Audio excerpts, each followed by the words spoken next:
Hi guys, I'm Karen. I'll be reading A Wrinkle in Time by Madeleine L'Engle.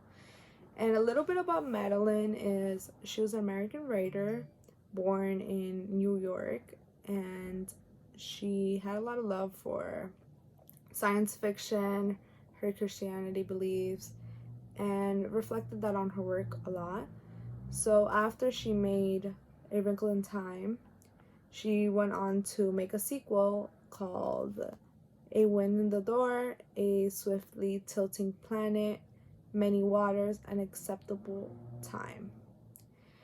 Also, a little backstory on why the book was banned and the story of why they thought they should ban it is because there was a parent in Alabama who was very concerned after his child's reading this book that it gave him a wrong idea of what's good and evil, since in the book there's some parts that bring up religious beliefs and philosophers and overall the whole message of the book.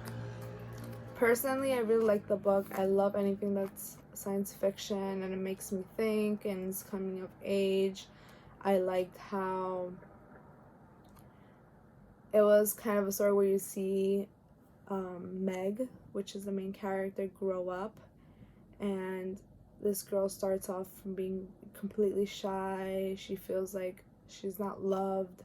Her family dynamic is very different from other kids in school, so she gets bullied a lot, and just shows her that she was meant to do something great and overall help her family since they were on a search for her father. I don't want to give too many stuff out, but I will be reading the first chapter just because I don't want you guys to get a little confused on what's going on, since the book is very complex. Throughout the story, I knew if it was like a younger child, they would be very confused. The story is made for young adults, or I would say middle schoolers, because if you don't read it without having any background knowledge, you'll be very confused on what's going on. There's a lot of teleportation and a lot of planets and these creatures, so kind of have to enter with a very open mind. So I'll be reading the first chapter. Also, the illustrator of this book is named Ellen Ruskin, and I loved her work as well. So hope you guys enjoy the story.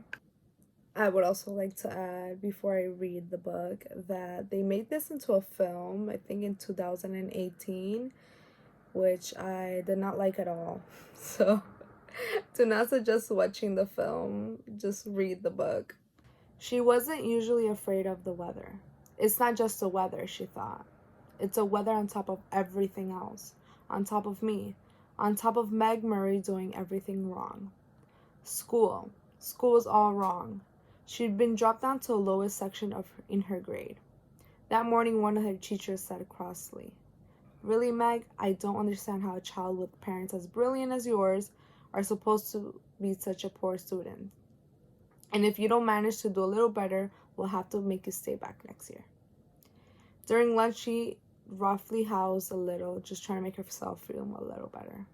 One of the girls said scornfully, "After all, Meg, we aren't in grammar school kids anymore. Why do we always have to act like such a baby?" And on the way from home, walking up to the road with her hands full of books, one of the boys had said something to her. "Dumb baby brother." As she'd thrown the books on the side of the road and tackled them with every ounce of strength she had, and arrived home with her blouse torn and a big bruise under her eye. Sandy and Denny, her 10-year-old twin brothers, got home from school an hour earlier than she did, were disgusted. "Let us do the fighting when it's necessary," they told her. "A delinquent, that's what I am," she thought grimly. "And that's what they'll be saying next. Not my mother, but them, everyone else. I wish my father." But it was not possible to think about her father without a danger of tears. Only her mother could talk about him in such a natural way, saying, "When your father gets back." Gets back from where? And when? Surely her mother knows what people were saying, must be aware of the smugglish, vicious gossip. Surely it must hurt her as much as it did for Meg. But if it gave her outward sign, nothing ruffled the sincere of her expression. Why can't I hide it too? Meg thought. Why do I always have to show everything?